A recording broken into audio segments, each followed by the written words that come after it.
Hai teman-teman, pada kesempatan kali ini kita akan belajar mengenai pencemaran lingkungan. Sebelumnya, saya akan perkenalkan diri terlebih dahulu. Nama saya Devita Rosukusuma Putri dari jurusan IPA Terpadu.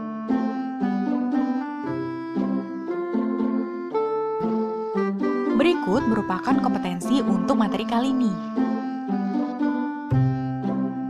Apa sih yang dimaksud dengan pencemaran lingkungan?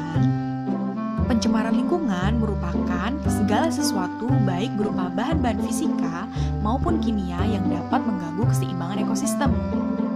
Menurut Undang-Undang RI Nomor 23 Tahun 1997, pencemaran lingkungan adalah masuknya atau dimasukkannya makhluk hidup, zat, energi, atau komponen lain ke dalam lingkungan hidup oleh kegiatan manusia sehingga kualitasnya turun sampai ke tingkat tertentu yang menyebabkan lingkungan hidup tidak dapat berfungsi sesuai dengan peruntukannya. Bahan yang dikatakan zat asing atau disebut polutan jika bahan tersebut memiliki kadar yang melebihi batas kadar normal atau di ambang batas, berada pada waktu yang tidak tepat, dan berada pada tempat yang tidak semestinya. Pencemaran lingkungan dapat dibagi menjadi 4, yaitu pencemaran air, pencemaran tanah, pencemaran udara, dan pencemaran suara. Pencemaran air. Pencemaran air adalah masuknya bahan pencemar ke dalam air yang berasal dari limbah industri, limbah rumah tangga, dan lain-lain. Apa sih dampak dari pencemaran air? Dampaknya adalah timbulnya koloid, endapan, dan bahan terlarut. Perubahan derajat keasaman, perubahan warna, bau, dan juga rasa, serta terjadinya eutrofikasi.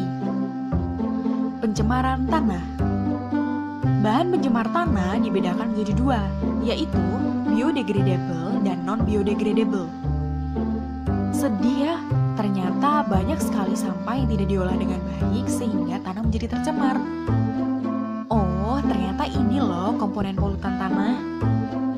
Pencemaran udara. Apa itu pencemaran udara? Zat pencemar udara diklasifikasikan menjadi 2 tipe, yaitu zat berupa partikel yang merupakan butiran halus dan masih terlihat oleh mata seperti debu dan juga asap, serta zat pencemar berupa gas yang hanya dapat dirasakan melalui penciuman atau akibat langsung. Lalu apa sih dampak dari pencemaran udara? Dampak dari pencemaran udara yaitu lapisan ozon menjadi rusak,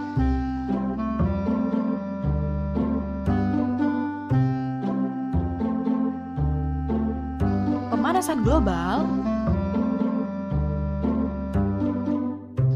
hujan asam, dan juga memberikan dampak buruk bagi tubuh manusia.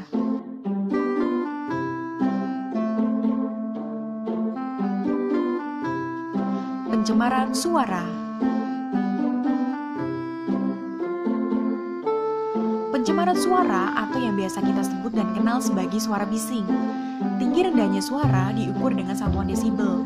Sumber suara yang menghasilkan suara lebih dari 80 desibel akan mengganggu kesehatan manusia. Nah, sekarang kita akan membahas mengenai upaya apa saja yang bisa kita lakukan untuk mengatasi pencemaran lingkungan. Yang pertama, upaya yang bisa kita lakukan untuk mengatasi pencemaran air, yaitu mengolah limbah industri sebelum dibuang ke perairan, tidak membuang sampah sembarangan, tidak membuang sisa pestisida ke perairan, secara rutin membersihkan perairan,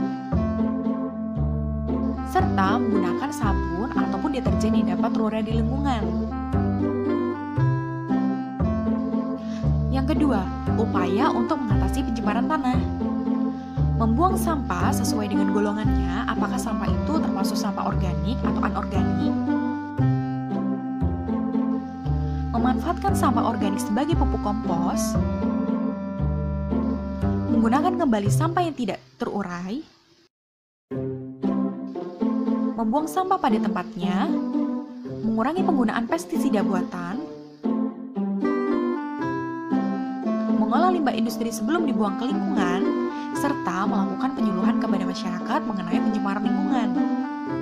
Yang ketiga, upaya untuk mengatasi pencemaran udara, yaitu lokalisasi kawasan industri,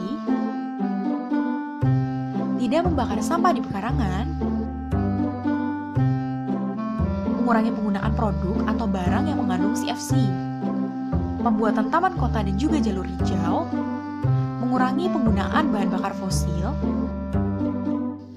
mengharuskan pabrik untuk menggunakan filter gas, mencegah penebangan hutan yang tidak disertai dengan reboisasi, serta menggunakan bahan bakar alternatif yang ramah lingkungan.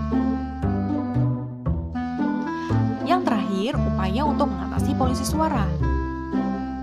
Membuat dinding yang kedap suara, menanam tumbuhan untuk meredam suara, serta menggunakan mesin-mesin yang menghasilkan suara itu harus dilengkapi dengan bahan peredam suara.